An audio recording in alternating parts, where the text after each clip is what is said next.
Bienvenue dans le podcast Design Plus. Bonjour, c'est Laurent Galen. Dans ce podcast, je vais rencontrer des designers UX et UI français. On y parlera d'expérience, de technique, d'innovation, de passion et d'inspiration, mais surtout de design. Bonjour à tous, c'est Laurent Galen et bienvenue dans ce premier et nouveau podcast où je vais accueillir et recevoir des designers de la French Touch à travers la France. Aujourd'hui, j'ai le plaisir d'accueillir Romain Magri qui est product designer. Bonjour. Bonjour Romain, et, tu vas nous parler un petit peu, déjà tu vas te présenter s'il te plaît, nous dire qui tu es, ce que tu as fait comme formation, où est-ce que tu travailles, et ensuite on va parler un petit peu du sujet. Alors, donc moi je suis Romain Magri, je suis product designer aujourd'hui à DreamQuark. Alors pour ce qui est de ma formation, donc j'ai fait une licence bachelor en infographie multimédia très très large. J'ai fait un peu de web, un peu de 3D, un peu de print. J'ai fait ça à Bordeaux. D'accord, très bien. Et après, je suis monté à Paris pour faire un stage en UX UI et pour faire aussi une alternance du coup à l'école de multimédia en UX design. Et puis du coup, j'y suis resté. Donc aujourd'hui, je bosse à DreamQuark. Et DreamQuark, donc on est une petite start-up qui vend un logiciel d'intelligence artificielle. Alors c'est un peu barbare, Oui, intelligence vas-y, artificielle. explique-nous un petit peu. Ok, donc derrière ce buzzword, en gros, on fait un logiciel de prédiction de données pour les banques et les assurances. Donc par Très exemple, bien. les banques et les assurances qui vont vouloir prédire de la fraude ou recommander un nouveau produit, etc. Donc on va faire de l'analyse en gros de data. D'accord, donc ça veut dire que vous travaillez aussi sur de la sécurité entre guillemets? La sécurité, on travaille pas sur la sécurité dans le sens où c'est pas dans ce qu'on va vendre. Mais bon, il y a toujours des problématiques de sécurité quand tu travailles avec des grosses banques type BNP ou quoi, ou des assurances, parce qu'ils sont hyper carrés et machin. Donc, enfin, on vend pas la sécurité, mais on travaille beaucoup avec des gens qui travaillent dans la sécurité, du coup, pour DreamQuark et le produit. Et D'accord, merci. le produit s'appelle Brain et on utilise ce qu'on appelle du deep learning. Donc c'est une technologie de génération d'algorithmes. Enfin, D'accord, j'en ai parlé sur ma chaîne YouTube récemment dans une vidéo que vous pourrez aller voir sur ma chaîne. Alors aujourd'hui, avec Romain, nous allons parler d'un sujet qui est intéressant, qui vous intéressera certainement, puisque le sujet, c'est comment faire sa place quand on est le seul designer dans une startup. Et donc, Romain va nous expliquer un petit peu comment il est arrivé dans cette société, quelle a été sa démarche, qu'est-ce qu'il a amené, qu'est-ce qui a été le plus dur pour lui, quels ont été ses échecs et ses erreurs, et puis également, bien entendu, ses réussites. Et puis, voilà, on va débattre un petit peu avec lui. du coup, en fait, c'est pas simple. Juste que je reprenne mon historique. Oui, bien sûr, Euh, absolument, tout à fait. Moi, j'ai pas beaucoup d'expérience sur mon tableau de chasse, si on peut dire. J'ai fait que deux boîtes, mais je suis resté longtemps dans les deux boîtes. Et à chaque fois, c'était un peu le même schéma. J'étais premier arrivé pour le design, en tout cas, pour toute la partie design.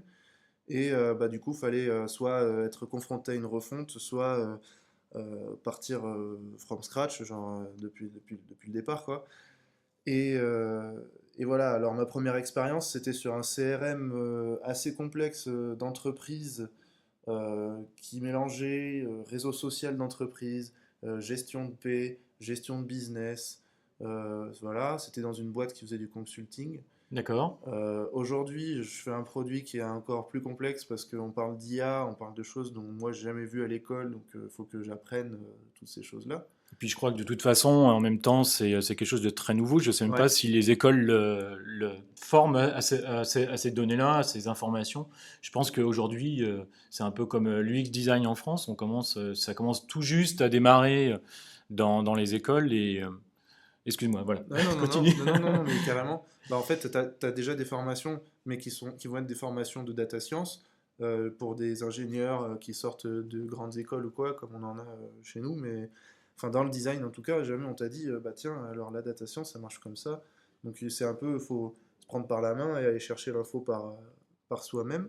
Absolument, oui, tout à Et, fait. euh, et voilà. Donc du coup déjà, c'est pas des missions qui sont simples, mais c'est quand même hyper formateur. Alors après, quand on arrive et qu'on est premier et qu'il n'y a pas d'antécédent sur le design, voire que il n'y a pas forcément de culture ou quoi, j'avoue que c'est quand même un peu compliqué. Mais il y a des solutions en soi. Genre par exemple, dans ma première expérience, j'ai beaucoup tâtonné. Je suis resté 4 ans. J'ai beaucoup tâtonné, donc j'ai beaucoup expérimenté. Euh, et j'ai tiré des conclusions que j'ai utilisées dans cette expérience-là, Dans l'expérience de chez DreamQuark, Dreamquark, ouais, d'accord. du style, dès que je suis arrivé, j'ai pris tout le monde, parce qu'en fait, ils ont des réunions tous les mercredis soirs où, en gros, on parle de sujets de la boîte, etc. Donc, j'en ai profité pour, en gros, faire une réunion où je présentais mon métier, c'est quoi l'UX, c'est quoi l'UI, comment ça marche, etc.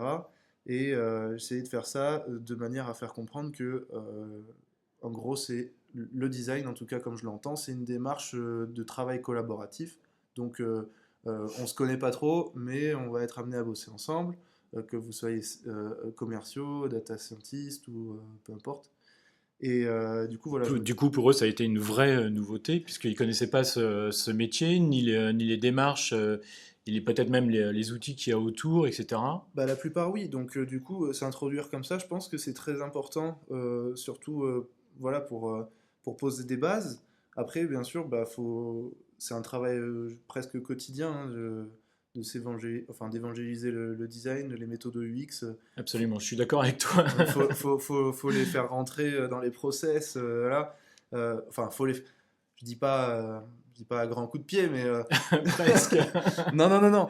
Mais ce que je veux dire, enfin, faut faire comprendre il y a des méthodes que nous on connaît en tant que designer et que tout le monde connaît pas forcément et qui peuvent apporter des choses à l'entreprise. Et voilà, bah, du coup, on peut optimiser les choses aussi en tant que designer. Et ça, c'est pas forcément dans l'esprit de tout le monde. Ou en tout cas, voilà, quand tu connais pas. Quand tu parles de modification au niveau de la société, ça veut dire que, en fait, c'est au niveau même de la structure de la société, tu as apporté des modifications? Bah, en fait, moi j'étais embauché par, euh, par mon CPO, donc Chief Product Officer, D'accord? qui, qui, qui était sensibilisé à ça. J'avais des gens, enfin dans la team produit en général, qui étaient sensibilisés un peu au design. C'est les autres teams qui n'étaient pas forcément sensibilisés au design. Donc, un, comment dire? Moi j'avais, après, comme j'étais tout seul, j'avais une assez grosse marge de manœuvre pour proposer un peu tout ce que je voulais. D'accord? Donc, proposer des nouvelles manières de s'organiser, proposer de l'agilité ou du Scrum ou du Kanban ou proposer des, je sais pas moi, des interviews et tout ça, enfin, créer des personas, tout ça, c'est des travaux qui ont été faciles à faire, enfin, faciles à mettre en place, D'accord? difficiles à faire par contre, mais ça c'est un autre sujet. Mais globalement, du coup, en fait, le fait, tu vois, d'avoir une team produit qui, au sein de ton entreprise, commence à se former, enfin à utiliser des méthodes de design, et que bah, tu vois que les autres voient que ça marche bien et du coup qui veulent essayer, bah, du coup comme ça fait un effet de transmission euh, de la méthode qui marche plutôt bien, en tout cas dans mon cas. D'accord? Super. Euh, et puis voilà, après c'est beaucoup de évangélisation, c'est un sale mot, moi je l'aime pas trop parce que ça parle de religion, mais et l'UX c'est pas une religion, mais faut quand même le faire fréquemment, quoi. Faut quand même rappeler à l'ordre, enfin rappeler à l'ordre dans le sens où euh, bah, chacun, surtout en start-up et dans son quotidien, on a tendance à oublier les choses, etc. Donc il faut juste dire voilà, un designer, c'est la méthode, c'est ceci, c'est les utilisateurs, donc on a besoin de choses. Et, De temps en temps, il faut le rappeler, quoi. et quand tu dis de temps en temps, faut le rappeler, ça veut dire que tu le rappelles comment ou c'est lors de ces réunions hebdomadaires, ça se passe comment que tu es Bah, en obligé fait, de ouais. faire des rappels ou je sais pas, ou tu fais une réunion extraordinaire, je sais pas. Moi, je veux dire, dans un monde idéal, tout ça, c'est très cadré, très codifié. Dans la réalité, c'est complètement diffus. On est d'accord. Euh, genre, bah, c'est au quotidien, euh, c'est les outils que tu mets en place en tant que designer, c'est bah, il faut aussi euh, enfin, les évangéliser en soi, dire voilà, ça va vous apporter ci, ça va vous apporter ça. Et puis quand on te pose une question, répondre, pas hésiter aussi à répondre, mais ça existe déjà dans le design system ou ça existe déjà dans telle maquette ou quoi. Et que les gens en fait deviennent, tu vois, que impliquer tout le monde, ça veut dire donner du pouvoir à tout le monde, de mon sens. Oui, Donc, donner du pouvoir, c'est en tant que designer, je donne des outils, vous les utilisez, c'est bien, ça vous donne du pouvoir sur les décisions en termes de design, etc. Et ça vous facilitera la vie en tant que développeur, en tant que marketeur, etc. Et du coup, impliquer tout le monde, en fait, ça permet voilà, d'avoir un terreau beaucoup plus agréable pour proposer des choses facilement et que ce soit admis. Puis, il faut dire, en startup, si on a une chance, c'est qu'on est censé être pas nombreux, enfin, en tout cas, pour les startups qui débutent.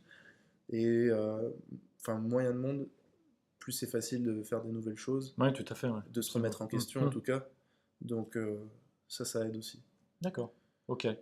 Moi, j'avais des questions. Donc, tu es arrivé dans cette société il y a un an, je crois, c'est ça? Ouais, c'est 1 an et demi, ouais. Un an et demi. Et comment tu as été déjà recruté quel a été ton ressenti quand on t'a dit tu vas être tout seul dans cette startup, tu vas être le seul designer, mais par contre, on va t'aider, etc. Et il y a des choses, il y a beaucoup de choses à faire. Bah alors déjà, c'est bien parce qu'on m'a exactement dit ça. Donc bien, C'est bon. bien joué. Ensuite, ben du coup, moi j'étais plutôt content parce que du coup, je me suis dit que, enfin en tout cas, quand j'ai rencontré la team Dreamquark, ce qui m'a vraiment plu, c'est que du coup, il y avait une ouverture d'esprit que je connaissais pas trop, parce que je sais pas trop d'où ça vient en vrai, j'ai jamais su, mais une ouverture d'esprit qui est super intéressante. Et du coup, je me suis C'est quoi, dit, excuse-moi, c'est quoi? C'est parce que c'est une équipe qui est plutôt jeune ou je sais pas. Après, il y a alors des jeunes là, qui sont aussi fermés, mais je peux faire des suppositions, mais je dirais que c'est la c'est dans moyenne la d'âge. nature. Non, mais Ouais. je sais pas, la moyenne d'âge. Alors si, il y a peut-être une raison. La moyenne d'âge est de 30 ans, mais ça, à mon avis, enfin, ça joue absolument pas. Mais par contre, comme il y a beaucoup de gens qui viennent du milieu académique, il y avait des chercheurs quand je suis arrivé, etc. C'était un milieu très ouvert et très dans la réflexion, etc. Et enfin, je trouvais ça vraiment intéressant dans le sens où les gars, enfin, ils ont pas peur de réfléchir en soi. D'accord. Donc, Ok. donc c'est super cool quand arrives, voilà, ils sont curieux de savoir ce que tu veux faire, qui tu es, comment tu fonctionnes, c'est quoi tes outils, tes méthodes et tout. Donc ça, c'est vraiment cool. Ah ouais, ça c'est vrai. Effectivement, c'est vraiment intéressant. Et ça, je Vas-y. connaissais Ouais. pas du coup. D'accord. Ok.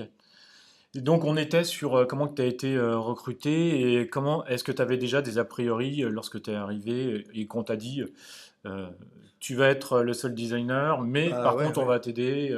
Ouais, quand même, si, j'avais des. Enfin, ça fait toujours peur, quoi, de se dire, ah, je vais être le premier, comment ça va se passer, est-ce que je vais bien faire les choses? Euh, Il y a toujours ce petit syndrome là, le fameux syndrome de l'imposteur là, qui revient, qui se dit bah tu vas être tout seul, tu vas pas forcément avoir de référentiel, est-ce que tu seras capable de gérer tout ça quoi? Donc oui, ça fait peur. Après, ça fait peur, mais je regrette pas en soi. Euh, ça fait, ça, ça fait peur d'être tout seul, ça fait peur d'être confronté à soi-même au final, Hmm. mais je regrette pas du tout parce que ça te fait apprendre beaucoup de choses sur toi-même, qu'est-ce que tu as envie, de quoi tu as besoin, euh, qui tu es en tant que designer et tout ça quoi. Donc Donc, finalement, c'est très formateur. c'est hyper formateur, ouais. C'est hyper formateur et moi par exemple, bah, ça m'a permis de me découvrir en tout cas. Et ça me permet hein, d'ailleurs, parce que je parle au passé, mais j'y suis encore, hein. Euh, ouais, non, ça me permet de me découvrir. Euh, genre, comment j'aime travailler, c'est-à-dire, le fait d'être tout seul, ça te force en tant que designer à aller vers les autres, à chercher toujours le feedback des autres, même s'ils sont pas forcément designers, bah, c'est pas grave, ils ont toujours un truc intéressant à dire. Et ça, tu vois, c'est un truc que j'aime bien faire, genre parce que ton travail, au final, c'est plus ton travail, c'est un Ça espèce leur de... c'est voilà, c'est un consensus, c'est C'est ça, voilà, d'accord. c'est collaboratif. Voilà, collaboratif, c'est exact, Et ça, c'est le bon mot. ça voilà, tu peux te dire, bah, je viens de commencer dans le design, est-ce que je préfère bosser avec les autres ou est-ce que je préfère bosser dans mon coin? Dans ce cas-là, je vais peut-être pas faire du X, mais je vais peut-être faire autre chose, tu vois. Donc c'est cool. Un deuxième point, c'est l'autonomie. Euh, Ça, c'est un truc. Moi, j'avoue, je suis sorti d'école, j'étais pas forcément le roi des autonomes, quoi. Fallait un peu que je comprenne. Enfin, comment ça marche une entreprise, machin. Ah oui, alors, enfin, ça revient. Fallait qu'on te pousse un petit peu, c'est ça que tu veux dire aussi? Bah ouais, parce que, enfin, j'avais jamais vraiment fait, donc je sais pas trop. Et du coup, c'est un peu l'école à la dure en soi, je dirais, moi, le d'être tout seul. Mais c'est une bonne école. Euh, Parce que du coup, ça t'apprend l'autonomie, ça t'apprend à te démerder, et après, t'es vraiment capable de tout, en fait. Donc ça, c'est cool. Ça, c'est un... T'es un super design, t'es le super powerful designer, quoi. Bah alors, powerful, je sais pas. Powerful, je sais pas, mais adaptatif, ouais. D'accord, très Euh, bien. puis après, voilà, ça te permet d'évoluer vite aussi. Hmm. Euh, de, de, de tester des trucs, de voir que c'est de la merde et de faire beaucoup mieux. Et c'est quand même, on le sait quoi, quand on bosse dans le design, quand tu testes une solution, c'est incomparable par rapport au fait de rester dans son coin. Ah oui, tout à fait, Donc voilà. on est bien d'accord. Oui. Donc voilà, ça c'est quand même très très cool. D'accord. Qu'est-ce qui est le plus dur pour toi, en fait, quand on est le seul designer, tu t'en as un petit peu parlé, euh, Ouais. dans une start-up, par exemple. Donc. Alors dans une startup, moi je vais parler surtout, hein, je vais pas trop préciser au début, mais je vais surtout parler dans un référentiel startup ou petite ou PME, parce que j'ai pas d'expérience dans des très grosses boîtes ou des grands comptes. Donc en startup, en tout cas, ce qui est compliqué, déjà, c'est que, enfin, le milieu startup, c'est un milieu qui évolue très très vite. D'un mois à l'autre, il y a des choses qui changent.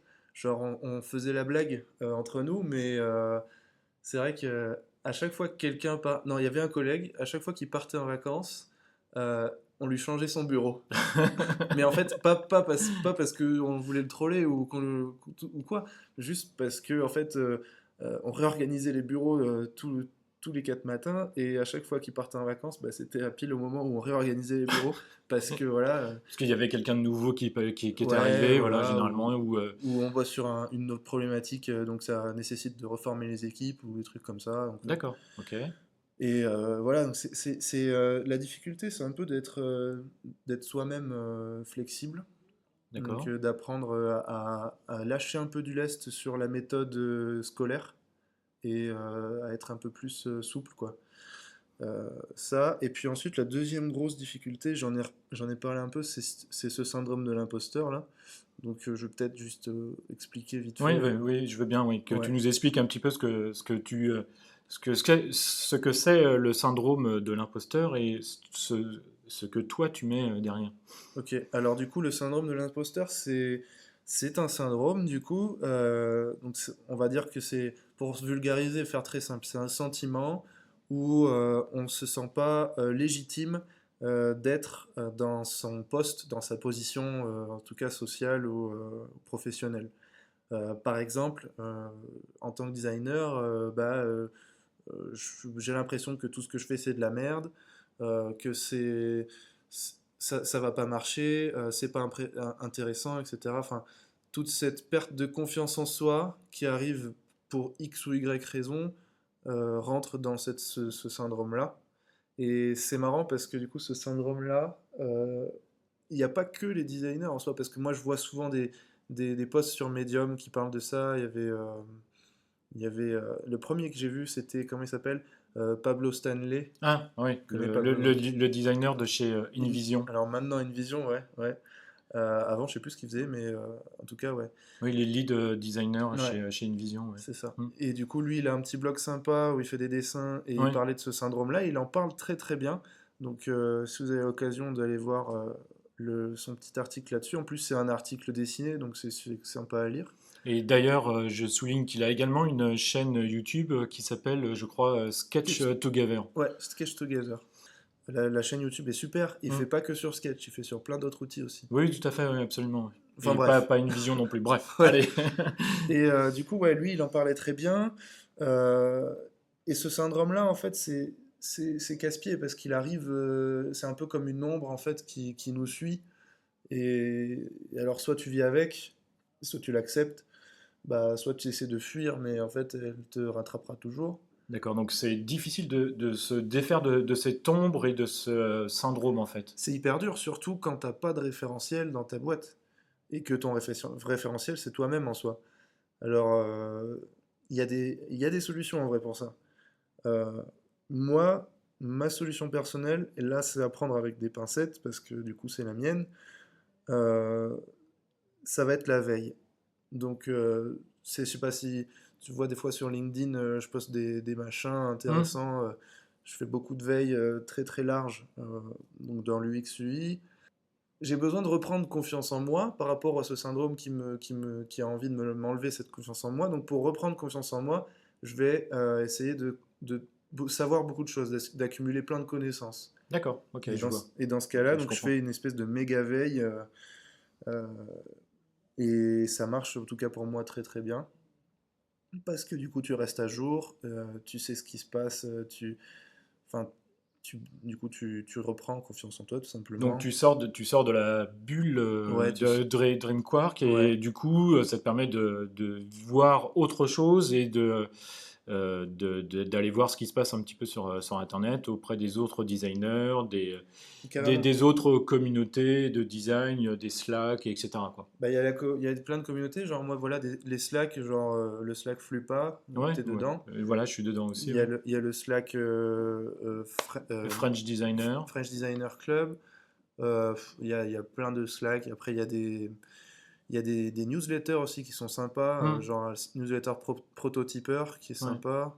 C'est aussi une veille, mais c'est aussi une évasion quoi, par rapport. Ouais, carrément. C'est une évasion, c'est une veille, c'est plein de choses. Et puis ça peut passer aussi, et ça j'encourage surtout les jeunes designers qui savent pas forcément où chercher ou comment chercher, ça peut passer par des prises de contact. Du style, bah voilà, par exemple sur les Slack, c'est bien parce qu'il y a plein de monde. Et sur les Slack, bah, si tu veux, tu peux poser une question dans les channels dédiés, dire voilà, je sais pas trop comment ça se passe pour faire, je sais pas, je dis une bêtise, une interview. Quels sont vos conseils, nanana. Et comme ça, du coup, tu prends de l'assurance. Hmm. Parce que les autres, il y a des gens vachement capés en face de toi qui sont dans la même communauté. Et Ou ça, des gens c'est. qui sont très bienveillants en fait Ouais, également. ouais, Hmm, ouais, non, hmm. mais en général, l'ambiance, elle est cool, hein. Il y a des applis sympas aussi, genre Skillshare. J'ai noté Skillshare, Shaper. Shaper, j'avais utilisé, mais un peu. Tu sais, c'est une espèce d'appli à la Tinder sur mobile D'accord. et pour professionnels. D'accord, ok. Et Mais Skillshare, c'est parce que c'est de la formation, Skillshare, non? Skillshare, c'est de la formation, ouais, ouais. Mais du coup, voilà, c'est toujours dans l'optique d'avoir un espèce de soit mentorat, soit de prendre d'apprendre, en fait, tout simplement. D'accord, ok, d'accord. Il y a Medium aussi, il y a plein de trucs sur Medium, voilà. Ouais, ouais, d'accord, ok. Et c'est un peu, voilà, donc euh, la grosse difficulté, ça a été ça. Euh, et l'erreur, bah, ça a été de pas faire cette veille assez tôt, je pense. J'ai perdu du temps à me poser 1000 questions sur est-ce que je fais les choses bien. Mais est-ce que finalement c'est un petit peu humain quoi de se poser 1000 questions par rapport à un challenge qui est donné, qui est je sais pas, t'es nouveau dans une société. Pour moi, ça me semble un petit peu évident de se poser 1000 questions et je sais pas, je suis pas sûr non plus que j'aurais fait une veille immédiatement. Je suis pas sûr. Ouais, c'est sûr, je suis d'accord. Tout à l'heure, tu parlais de la promotion de la démarche UX/UI que Ouais, tu as faite chez DreamQuark. ouais. Est-ce que tu as utilisé je sais pas, certains outils ou c'était simplement euh, durant des phases de réunion ou est-ce que tu as montré ton travail? Est-ce que tu as, je sais pas, est-ce que tu as utilisé je sais pas, des choses comme Trello ou je sais pas, des choses comme ça, Ouais. pour montrer un petit peu qu'est-ce que c'est que la démarche UX et UI ou les deux, je sais pas. C'est oui, oui, carrément. Donc oui, j'en ai utilisé plein. C'est un peu une vaste question parce qu'au début, il y en avait plein des outils. Et puis c'était un peu à l'époque où tout le monde se tirait dans les pattes au niveau des outils, là. Enfin, à l'époque, on parle comme si ça fait 10 ans alors que c'était l'année dernière. Ouais, super. Euh, Mais oui, oui, donc, enfin, première chose que j'ai mis en place, à tort d'ailleurs, à tort, maintenant je dis à tort, ouais, oui, mais c'est un design system. Pourquoi tu dis que c'est à tort alors que aujourd'hui les design systems on les promue partout, tout le monde en parle. Ouais, J'ai même vu récemment qu'ils commençaient à avoir des outils open source pour créer des design systems. ouais. Donc vas-y, on t'écoute. En gros, voilà, c'était dans le début de la hype, et comme je faisais beaucoup de veille, bah, tout ce qui est hype, j'étais un peu très vulnérable par rapport à ça, et bah, sensible, hein, tout simplement. Tout le monde parlait du fait, bah, le design system, c'est génial, il faut que tout le monde ait un design system. Euh, non, en fait, pas forcément. Non, mais c'est vrai. Non, mais c'est Ouais, vrai. ouais, ouais, Non, tout le monde n'a pas besoin d'un design system, ou en tout cas pas tout de suite. Et bah, comme j'étais pris dans le truc, je me suis dit ça va m'aider. Ça m'a effectivement aidé. Mais j'aurais pu le faire plus tard en vrai. Du coup, je l'ai construit avec un outil qui s'appelle Zero Height. Je sais pas ouais, si je connais, ouais. tu connais. Ouais. Bah, du coup, Zero Height, c'est extrêmement bien. Et ça m'a permis bah, déjà de dialoguer avec les devs, de s'accorder sur le front, et aussi ensuite de dialoguer avec les sales et de s'accorder sur les personas, les parcours, etc. Parce que D'accord, en gros, enfin, tout est lié plus ou moins dans chez DreamWorks. d'accord, Donc, euh, donc voilà. Bon, bah après, moi j'ai choisi, au début j'avais choisi InVision pour tout ce qui est enfin, passage de relais, tu sais, de code à design précisément. d'accord. Au final, je suis revenu sur Zeppelin euh, parce qu'InVision était trop lent, D'accord. tout simplement. Et tu disais que en fait ça a été une erreur parce que finalement tu aurais pu le faire plus tard, c'est ça? Ouais, en fait, j'aurais pu le faire plus tard parce que la boîte n'avait pas de besoin réel d'avoir un design system. En tout cas euh, immédiatement En quoi. tout cas, immédiatement, Hmm. quand j'y suis allé. J'aurais pu le faire, en vrai, j'aurais pu le commencer en novembre dernier. Genre, voilà, en novembre dernier, j'aurais pu commencer et ça aurait été plus naturel peut-être. Donc c'était quoi? C'était genre 6 8 mois après ton arrivée, c'est ça que tu veux dire? Ouais, juste D'accord. un style guide, peut-être juste avec les couleurs, aurait suffi dès que je suis arrivé. Mais voilà, voilà, j'ai voulu faire le truc béton-coton là. Et puis, bon, ça m'est pas retombé dessus, parce qu'au final, bah, c'est bien, et puis ça fait une bonne base et tout. Euh, mais il faut pas non plus sauter sur les buzzwords dès qu'ils arrivent sur le marché. Enfin, je pense. Pareil pour l'IA, hein, pareil pour tous les buzzwords. C'est vraiment une histoire de besoin, quoi. Ouais, il faut peut-être effectivement faut peut-être regarder de plus près, on va dire les besoins des sociétés ou du client ou de la société où on travaille pour ensuite regarder ce qui est proposé sur le marché et peut-être à ce moment-là se dire cet outil est peut-être mieux adapté plutôt qu'un autre. Je sais pas, effectivement, même dans InVision, je crois qu'il y a comment ça s'appelle, il y a un petit système, un petit design system, je sais plus comment ça s'appelle. Et peut-être que pour un petit client, une petite société, peut-être que ce produit est suffisant par rapport à un Zero White qui est tout de suite peut-être pour cette société-là un gros machin. Et puis en plus, il y a un investissement financier puisque je crois qu'il faut. Non, c'est pas si cher, Zero Height, hein. D'accord, Pour le coup, c'est assez abordable. d'accord. Mais parce Enfin, que je crois qu'il y a un abonnement ouais, ouais. mensuel ou quelque chose comme ça, voilà. Ouais, Ouais, ouais. alors pour le coup, moi, tu vois, là, j'utilise le free plan. D'accord, J'ai pas besoin de plus. d'accord, Tu vas commencer à payer un peu quand tu vas vouloir avoir plusieurs éditeurs sur le même design system. d'accord, ok, d'accord, Mais le truc reste partageable, ouvert et tout, donc enfin, franchement, tu peux t'en servir un peu pour n'importe quoi en vrai. d'accord, ok, Euh, ouais. Et ça, c'est plutôt pour la partie UI, on va dire. La d'accord. partie UX, j'avais pas vraiment d'outils à citer, mais pas mal de méthodos. Est-ce que tu as échangé sur ces méthodos avec avec les commerciaux, les dirigeants de la société, pas les ingénieurs, mais les chercheurs qui sont chez DreamQuark. Bah, en vrai, ça a été beaucoup de méthodes, on va dire, agnostiques. Je sais pas si c'est ça, agnostique. Ouais, c'est ça, ouais, Ouais. ouais. Il n'y a pas, y a pas besoin d'outils en soi. Enfin, pour avoir plein d'outils pour faire plein de choses, mais l'important c'est la méthode, en tout cas en UX, j'imagine. Moi, ce que j'ai commencé à faire quand je suis arrivé, c'est il y avait rien. Il n'y avait pas de persona, il n'y avait pas de parcours, il y avait absolument rien. D'accord. Il y avait il y avait un benchmark, je crois, mais bon, bref. Et ce que j'ai commencé à faire, comme c'est un produit en B2B, les clients n'étaient pas forcément encore au rendez-vous. euh, j'ai interrogé chaque personne de la boîte. Donc un interview de chaque personne de la boîte, un one-to-one. D'accord. Et ce que ça m'a permis de faire, c'est de dresser des premières personas, même si c'était pas forcément le truc le plus précis du monde.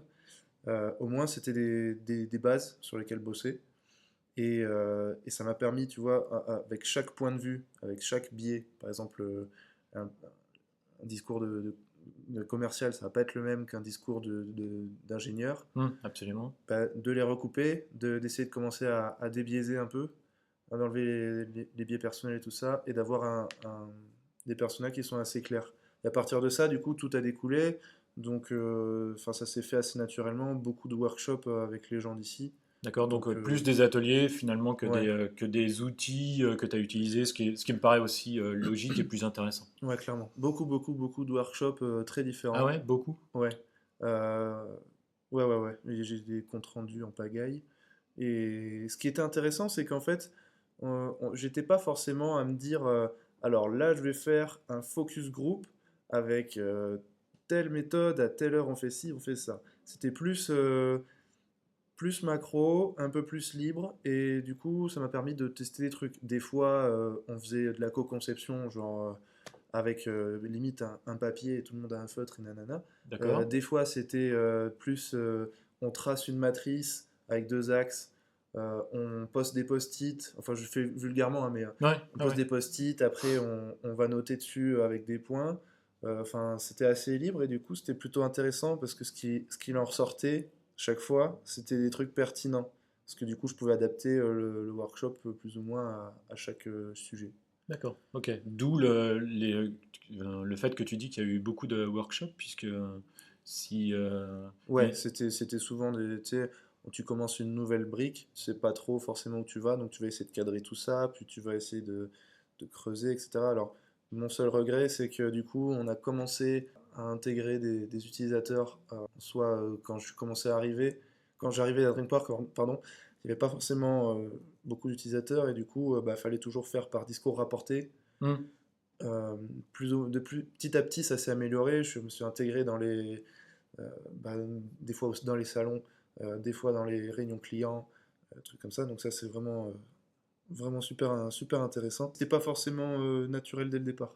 d'accord, ok, d'accord, je vois. Ça, c'était une difficulté aussi de trouver des insights qui sont de qualité, entre guillemets, Hmm, enfin, qui sont bruts, on va dire. brut. Voilà. D'accord. Est-ce que tu voulais rajouter quelque chose ou Oui, il y avait un truc, ouais, du coup, quand on est designer, quand on est premier designer dans une startup, etc., en général, c'est pour recruter derrière. Enfin, dans l'ambition des startups, on va dire, globalement. D'accord. Et bon, moi, c'est pas encore mon cas. Mais C'est-à-dire que DreamQuark cherche d'autres designers bah, DreamQuark, un jour, va être amené à chercher d'autres designers, oui, c'est clair. mais on espère pour toi. Mais aujourd'hui, en tout cas, c'est pas la priorité, mais oui, c'est dans la suite logique, en tout cas. D'accord. Euh, Et ça, bah voilà, euh, ça va être un peu la finalité du process, dans le sens où si tu arrives en premier, c'est pas pour rester seul, c'est pour avoir d'autres gens avec toi. Après, ça va être toi le lead a priori, donc ça te place toujours dans une position, mais pas forcément.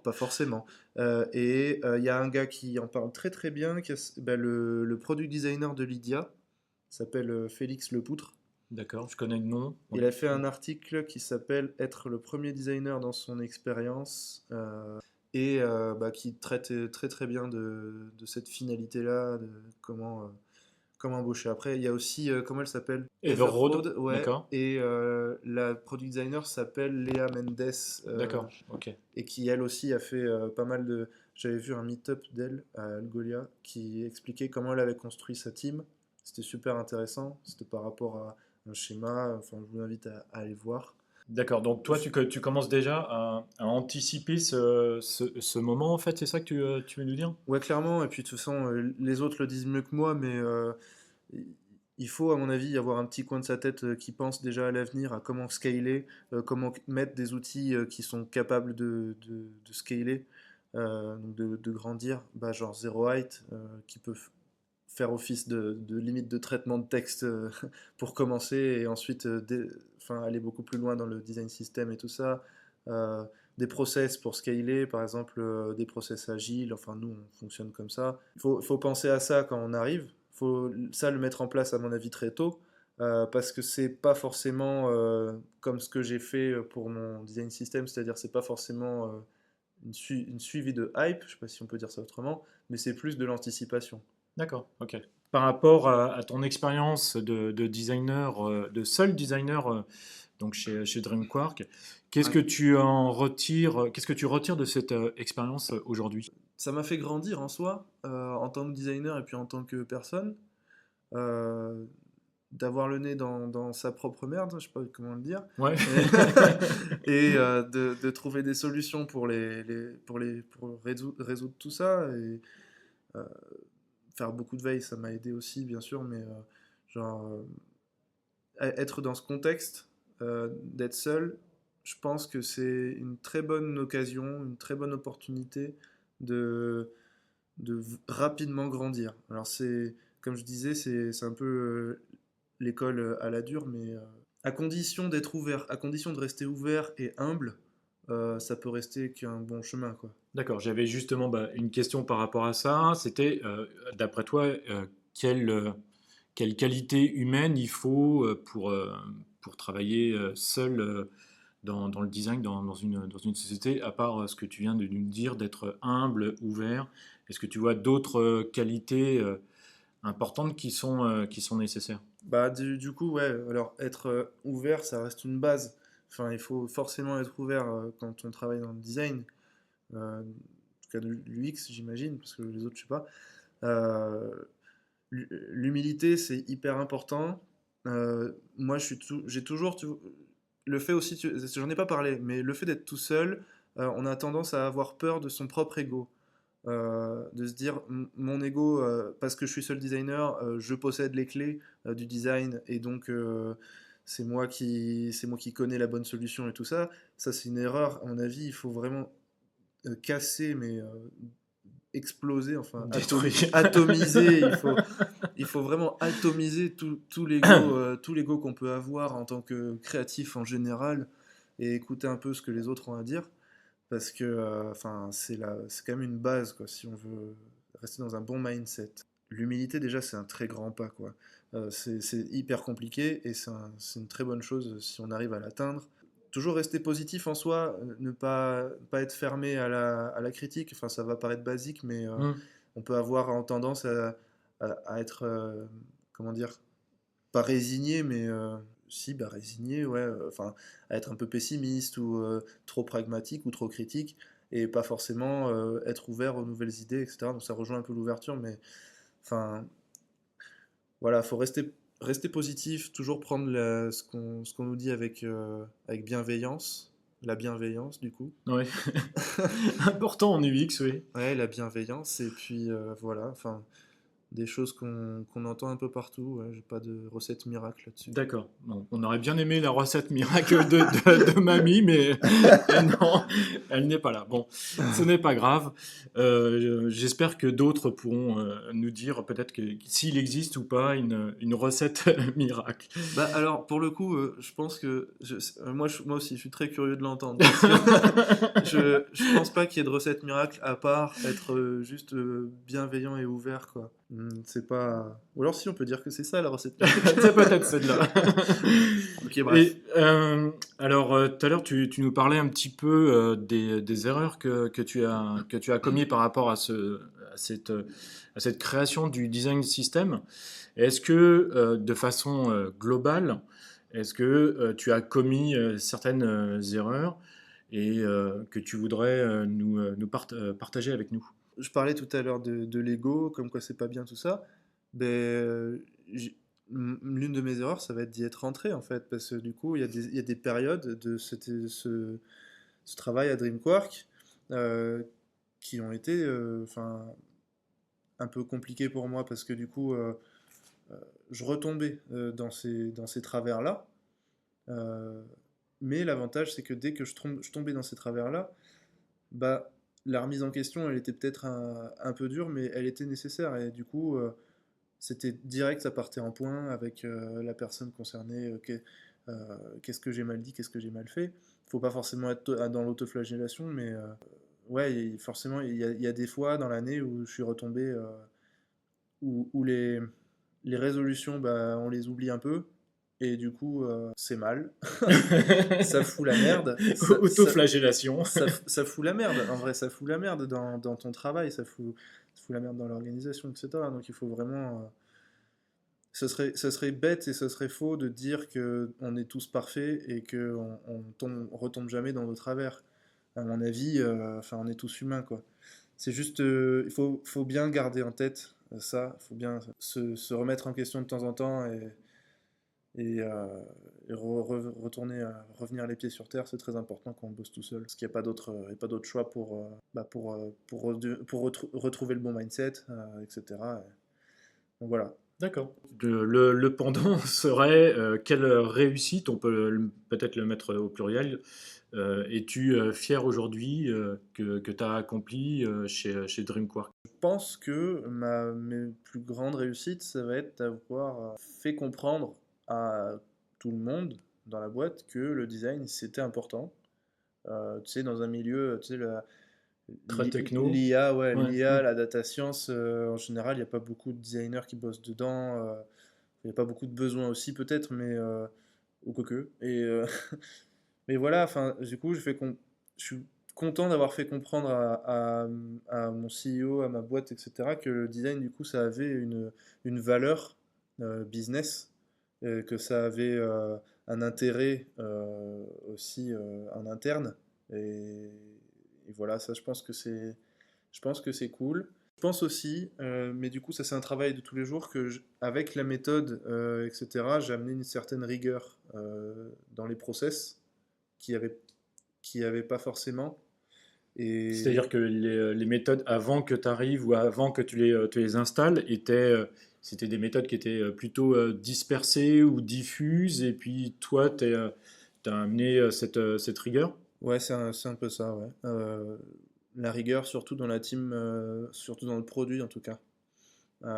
Bon, parce que voilà, mais c'est là-dedans que je bosse. Mais dans le produit, ouais, voilà, je pense que on est assez cadré et puis il y a un certain mindset qui était là à la base, hein, mais qui s'est développé. Je sais pas du coup si c'est grâce à moi ou pas, à la limite on s'en fout, mais que les gens n'hésitent pas à se remettre en question dans leur manière de travailler, leur organisation, ça c'est vachement cool. Par exemple, bah, en ce moment, c'est le sujet. Là, on travaille d'une telle manière ensemble. On est en train de se demander si on ne devrait pas retravailler notre organisation parce que du coup, les choses ont changé, etc. Et, euh, et c'est vachement bien d'être assez libre là-dessus parce qu'il y a pas mal. Des fois, on peut se dire bon bah l'agilité c'est ça et puis on bouge pas de ça. Alors que en fait non. Donc il y a une culture qui est cool. Je pense que j'ai apporté ma pierre à la culture. Euh, je suis pas du tout l'origine en tout cas, mais D'accord. ça fait partie de mes Et réussites. tu parlais par exemple, de modifications au sein de la structure de la société. Ça veut dire que, est-ce que toi, ou l'ensemble du personnel participe à ces échanges pour insuffler une nouvelle façon de travailler chez DreamQuark? Oui, oui, oui. souvent, on s'est posé la question parce que du coup, nous, il y avait pas mal de. Alors, on va sortir les termes un peu de Startup Nation là, mais il y avait pas mal de top-bottom. Alors, top-bottom de process qui venaient d'en haut jusqu'en bas. Et du coup, il y a eu une période où on nous encourageait à faire l'inverse, donc du bottom-up. D'accord. Euh, pour du coup bah voilà impliquer les salariés tout ça ça a vachement bien marché. Moi je me rappelle on avait réfléchi pendant un moment à un système de squad avec un collègue Donc qui un squat, c'est une équipe de 2-3 personnes, c'est ça? ouais voilà un squad en gros c'est une équipe qui est censée être temporaire sur une problématique et qui va s'auto-organiser. Alors on avait fait tout un broc avec une grille de enfin un schéma et tout ça enfin. D'accord. Donc ça, c'était assez carré, c'était plutôt cool, et du coup, c'était une initiative à la fois de plusieurs personnes, et il y a toujours des choses comme ça qui vont dans ce sens-là, qui on se dit, bon, bah, les choses sont pas figées, et ça, c'est bien. Et, et voilà, enfin, c'est... Et donc, tu as participé donc Ouais, à ces phases d'évolution. ouais. Et du coup, toi, aujourd'hui, grâce à ces modifications, tu es, plus à l'aise dans ton job, dans ta façon de travailler. Ouais, bah oui, je suis plus à l'aise. Mais c'est vrai ça, attends, je suis vachement plus à l'aise. Non, non, mais voilà, je suis à l'aise.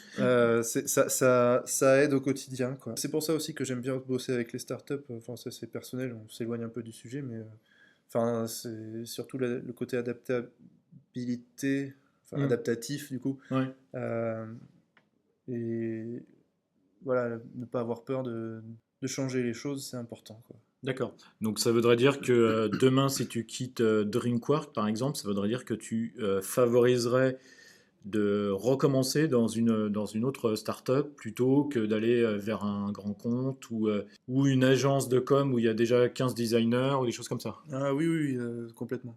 En gros, je vais avoir du mal, moi, je pense, dans les grandes organisations très rigides et très pyramidales, Hmm. etc. Euh, Là où je vais beaucoup plus m'émanciper dans des structures où je vais avoir de l'autonomie, puisque ça rejoint un peu tout ce qu'on dit depuis le début, et du style startup, PME, où voilà, donc ça, agence web, j'en ai déjà fait et c'était très très bien. Moi, ce sera plus ce genre de boîte, je pense que je viserai. Je sais pas si j'ai eu l'occasion hein, de partir dans les grands comptes, hein, mais ça m'a pas trop attiré en fait. Avant de terminer cette interview, je vais poser trois questions à Romain. La première question est donc dans quelle société aimerais-tu travailler et pourquoi? Alors, Dans un futur, bien entendu.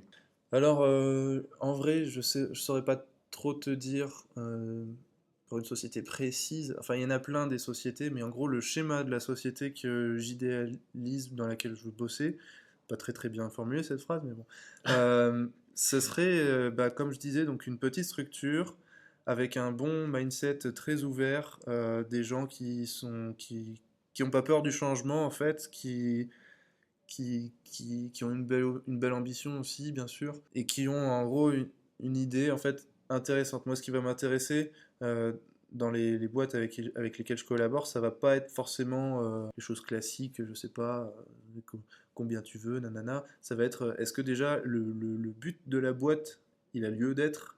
Est-ce que la boîte a un intérêt? Du style, je prends un exemple, Everroad, voilà. La boîte, elle a un intérêt euh, autant business que produit, etc. Parce que dans le milieu du transport, voilà, c'est novateur. Il y a carrément un truc, quoi. Alors que si je vais pas forcément être très attiré par un clone de quelque chose qui existe déjà, tu D'accord, vois. ok. Donc C'est un peu le même principe excuse-moi, que Blablacar il y a quelques années, qui était très novateur ah ouais, bah Blablacar, ouais, à l'époque, ouais, qui c'est est clair. devenu une très grosse boîte aujourd'hui. Ouais, ouais. Blablacar, c'est ça, quoi. À l'époque, ils étaient carrément dans ce schéma-là. D'accord. Euh, Après, ouais, du coup, c'est devenu une grosse boîte, donc je sais pas, mais voilà, du coup, moi, ce qui m'intéresse, c'est d'abord le pourquoi du business dans lequel je vais bosser. Est-ce que ça a un intérêt? Est-ce que c'est est-ce que c'est éthiquement correct, je veux dire. J'ai pas envie de forcément bosser pour le loup de Wall Street ou des trucs comme ça, tu vois. Euh, et puis surtout, voilà, est-ce que ce sera une équipe qui a envie d'aller vers le haut et qui a envie de progresser dans les meilleures conditions? Et ça, c'est à mon avis fondamental. D'accord, donc plus sur un produit, on va dire, novateur, et puis quelque chose donc, ouais, de nouveau et d'éthiquement correct. Ouais, moi je vais surtout, ouais, enfin, le côté éthique après, ça reste la cerise sur sur le D'accord. gâteau, tu vois. Parce qu'on sait bien qu'il y a plein de business qui sont plus ou moins, voilà, mais ça, chacun son, chacun son problème en soi, mais enfin, travailler pour une société qui a un impact positif sur tout ce qui est environnemental, Hmm, de près ou de très loin, c'est quand même super chouette. C'est quand même un énorme plus pour moi, je pense. d'accord. Alors, ensuite, l'autre question était, Romain, qu'est-ce qui te différencie d'un autre designer? Je vais pas forcément essayer de faire un comparatif, mais plutôt dire un peu qui je suis. Oui, Ce oui, par serait exemple, oui, tout à fait, ça peut être ça, oui. donc moi, je vais plus être quelqu'un qui a vraiment une pensée genre donc très systémique. Je vais aborder les produits de manière à les décomposer pour qu'ils soient plus scalables, plus faciles, etc. Je vais penser les choses de manière assez large. En même temps, j'ai un bagage qui est assez créatif, mais aujourd'hui, je me transforme de plus en plus en quelqu'un de très pragmatique et très curieux, plutôt que très créatif. Je délaisse au fil des années cette partie-là pour devenir vraiment genre quelqu'un, tu vois, qui aborde des systèmes complexes. Moi, mes expériences, ça a toujours été des systèmes complexes. D'accord. Genre une énorme CRM, un truc dans l'IA, ce sont des systèmes complexes qui demandent du temps, etc. Et aujourd'hui, je peux dire que, en tout cas, j'ai pas peur de plonger dans un système complexe. D'accord. Et ça, c'est quand même chouette, personnellement. Ah oui, je pense, oui, tout à fait, parce que je ne sais même pas si moi, personnellement, j'arriverai à travailler sur ce type de projet, parce que je pense qu'effectivement, il y a le côté front, mais il y a tout le back également, et puis toutes les relations qu'il doit avoir entre les différentes personnes. Et c'est pas forcément évident de travailler sur ce type de sujet, je suis assez d'accord avec toi. Voilà, juste pour finir cette question, aujourd'hui, tu vois, je préfère bosser sur un truc qui a du sens, qui est compliqué et qui est dense, plutôt que bosser sur un truc. Euh, Volatile, entre guillemets, peut-être, ou alors, peut-être plus rapide, ou je sais pas. ouais, plus rapide ou. Par exemple, une boîte qui fait une app de running, tu vois, D'accord. pour les gens qui courent, etc. Ouais. Ça va moins m'intéresser qu'une boîte qui fait je sais pas, carrément, bah, un logiciel de gestion de transport de fret ou de trucs à grosse densité informationnelle où il y a plein de trucs à entremêler et tout ça. Pourquoi ça t'attire en fait? C'est quoi? C'est quoi ce côté maso que C'est- tu as? Peut-être pas le côté maso, je pensais pas à ça, mais je sais pas, parce que quand tu dis, quand tu parles de densité d'information, etc., t'aimes bien être noyé en fait sur. En fait, je trouve ça vachement, personnellement, je trouve ça vachement, comment on dit, mélioratif d'arriver à démêler un gros sac de nœuds plutôt Donc il que y a un peu maso quand même. ouais, donc un peu maso plutôt que tu vois de proposer des solutions qui sont aujourd'hui on va dire usuelles et voilà, plus je me transforme en le gars qui fait les Rubik's Cube là. En Rubik's Cube solver. Alors, la troisième et dernière question que je vais poser à Romain, c'est tout simplement comment tu vois ton métier dans 10 ans, ou comment que tu te vois toi dans 10 ans. Alors, alors c'est à la fois, moi j'adore cette question. Alors, c'est à la fois une question qui me fait kiffer et qui me fait très peur. Moi dans 10 ans, niet, je peux pas te dire, j'en sais rien. Je D'accord. m'en fous complètement. Je ne veux pas le savoir. Moi dans 3 ans peut-être, ouais, mais Enfin, en tout cas, le métier, dans 10 ans, c'est super intéressant, je trouve, d'y réfléchir, surtout avec les problématiques actuelles d'IA, d'éthique et tout ça. Moi, je pense que le métier, dans 10 ans, il sera très très différent d'aujourd'hui. Il va peut-être, va forcément se spécialiser euh, de plus en plus en Quand tu fonction dis, du contexte. quand tu dis se spécialiser, c'est-à-dire? Bah, regarde, aujourd'hui, déjà, en fait, c'est déjà ce qui est en train de se passer. Moi, quand j'ai commencé à bosser, on commençait à parler du XUI. Enfin, c'était le buzzword. Ouais, ouais. C'était en deux. Je vais peut-être dire une bêtise parce que du coup, je suis jeune, hein. Mais en 2014, quand j'ai commencé à bosser. Euh, J'entendais partout, je lisais les trucs, voilà, XUI, machin, est-ce qu'on a besoin d'un UX? Tout le monde veut des UX. Euh, c'est encore un peu le cas aujourd'hui, mais ça retombe. Hmm. Parce qu'aujourd'hui, il y a un peu plus de choses qui viennent en compte. Et les gens qui commencent à se dire, ouais, mais euh, je suis pas forcément juste UX ou juste UI, ou je suis peut-être un peu les deux, machin. Où est-ce que je me place? Euh, Et du puis coup, il y a. il y a plus d'informations, il y a aussi Ouais. plus d'informations et de formations qui sont délivrées par les différentes écoles. Donc forcément, les entreprises s'intéressent aussi de plus en plus à ça. Bon après, je pense qu'aussi l'UX ou l'UI est placé différemment selon les entreprises et il y a qu'à voir les annonces d'emploi ou de recrutement, ça fait peur des fois. Bah ouais, il y a des fois, il y a un peu des dissonances en soi dans les Hmm. offres qu'on lit, hein, mais ça c'est parce que c'est pas encore totalement mature, mais c'est en voie de maturation.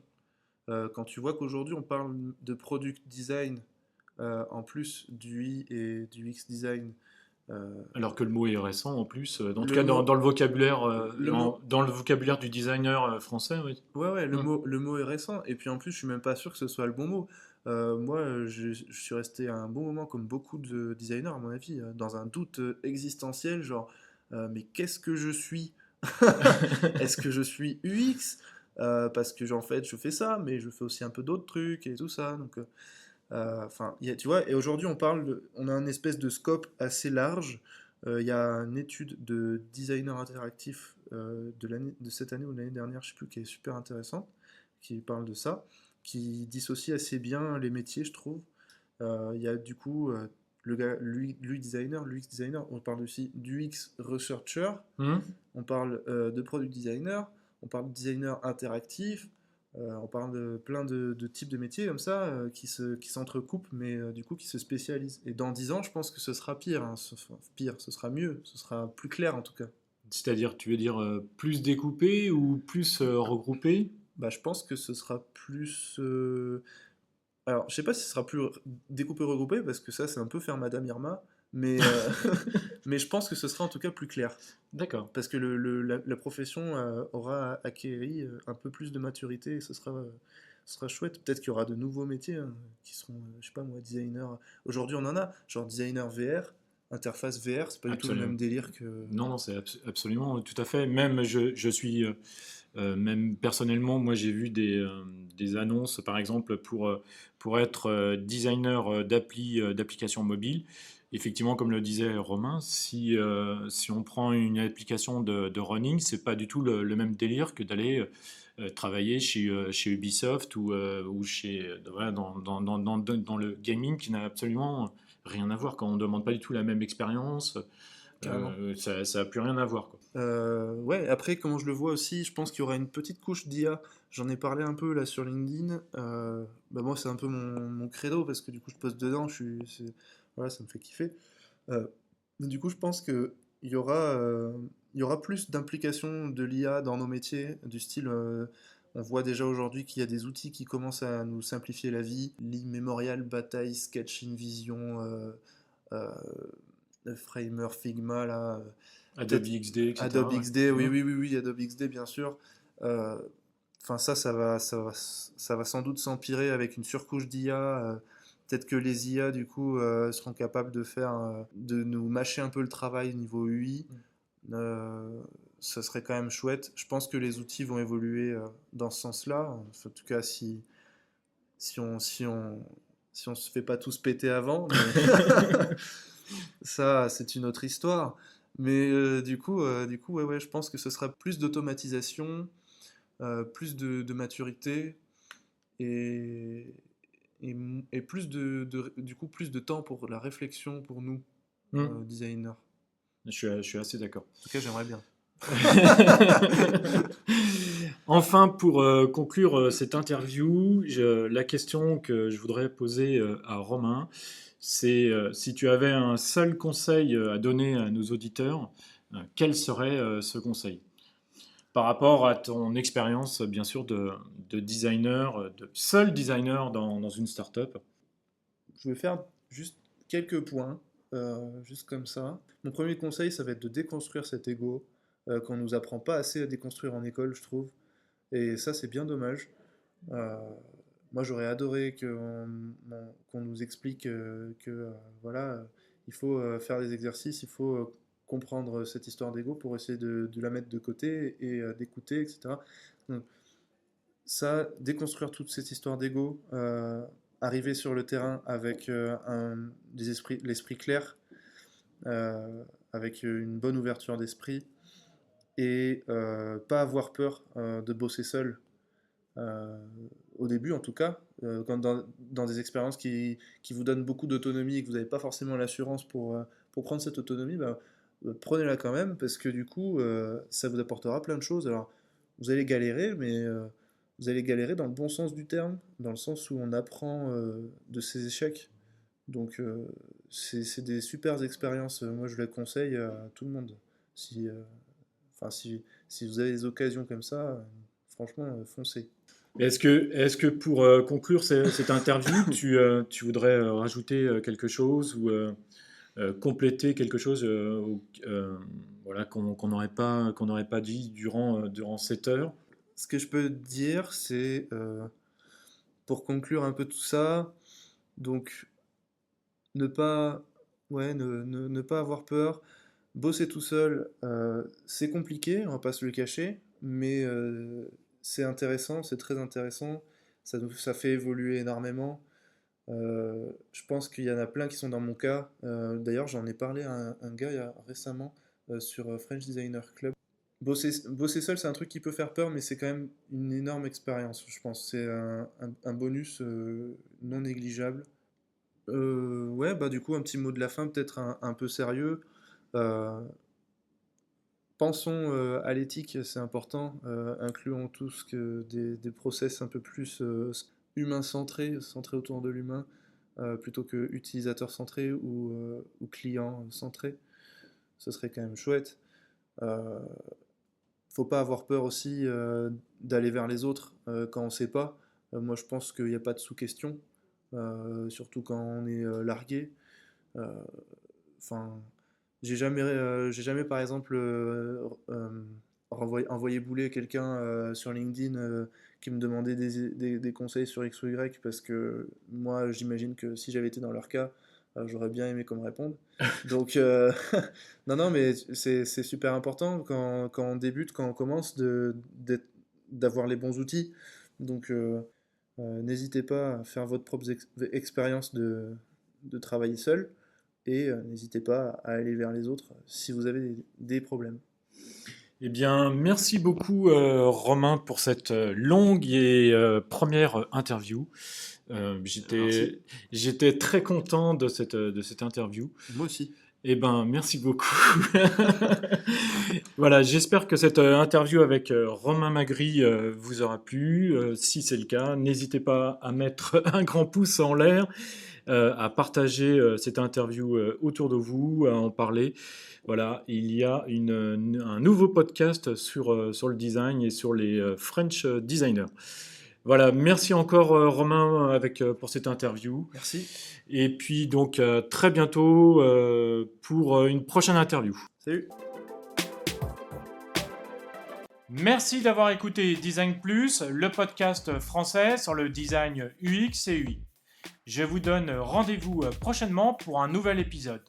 En attendant, vous pouvez me suivre également sur YouTube, sur la chaîne LG Design UX UI, mais également sur LinkedIn où je suis très actif. Encore merci de m'avoir écouté et je vous dis à très bientôt.